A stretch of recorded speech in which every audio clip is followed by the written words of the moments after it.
Assalamualaikum warahmatullahi wabarakatuh. Perkenalkan, nama saya Pratiwi, NPM 21010400014, jurusan PIAUD kelas A semester 1, Institut Agama Islam Negeri Metro. Dosen pengampu Ibu Anissa Herlindasari, MPD. Materi yang akan saya bawakan yaitu Pancasila sebagai ideologi. Konsep ideologi dan sejarah. Pancasila berasal dari kata panca dan sila. Panca artinya 5, sila atau shila yang berarti batu sendi atau dasar. Kata sila bisa juga berasal dari kata susila yang berarti tingkah laku yang baik. Jadi, secara kebahasaan dapat disimpulkan bahwa Pancasila dapat berarti 5 batu sendi atau dasar, atau dapat juga berarti 5 tingkah laku yang baik. Eksistensi Pancasila tidak dapat dipisahkan dari situasi menjelang lahirnya negara Indonesia merdeka pada 17 Agustus 1945. Setelah mengalami pergulatan pemikiran, para pendiri bangsa ini akhirnya sepakat dengan 5 pasal yang kemudian dijadikan Pancasila dirumuskan berbeda-beda oleh para perumusnya di masa lalu, dan sempat mengalami beberapa perubahan dari waktu ke waktu hingga mencapai rumusan yang sah secara konstitusional dan dipakai hingga dewasa ini. Pancasila melewati perdebatan, pembahasan, dan kajian yang cukup lama yang melibatkan berbagai pihak dan kelembagaan, yakni Badan Penyelidik Usaha Kemerdekaan Indonesia atau BPUPKI, Panitia 9, dan terakhir Panitia Persiapan Kemerdekaan Indonesia atau PPKI. Sidang BPUPKI pertama tanggal 28 Mei sampai 1 Juni 1945.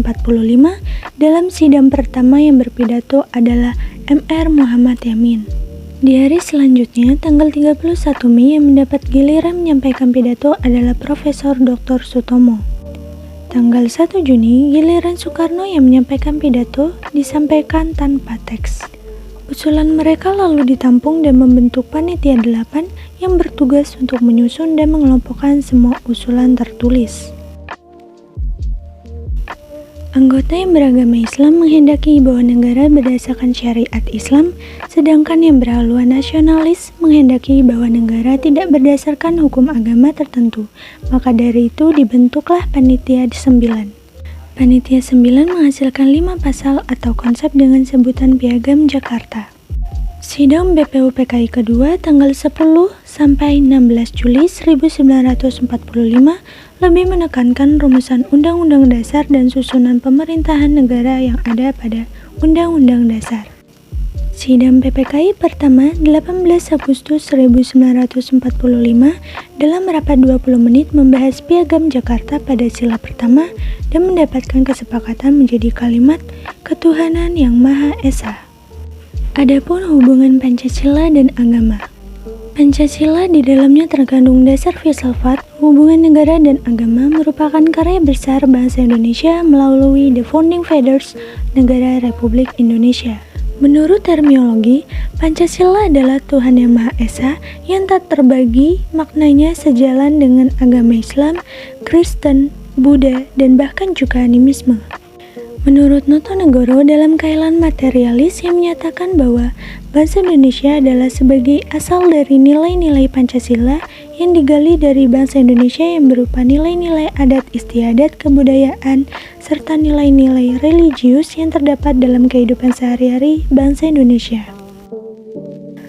Hubungan negara dengan agama menurut NKRI yang berdasarkan Pancasila adalah negara adalah berdasar atas ketuhanan yang Maha Esa. Bangsa Indonesia adalah sebagai bangsa yang berketuhanan yang Maha Esa. Konsekuensinya, setiap warga memiliki hak asasi untuk memeluk dan menjalankan ibadah sesuai dengan agama masing-masing. Tidak ada tempat bagi ateisme dan sekularisme karena hakikatnya manusia berkedudukan kodrat sebagai makhluk Tuhan. Tidak ada tempat bagi pertentangan agama, golongan agama, dan antar pemeluk agama.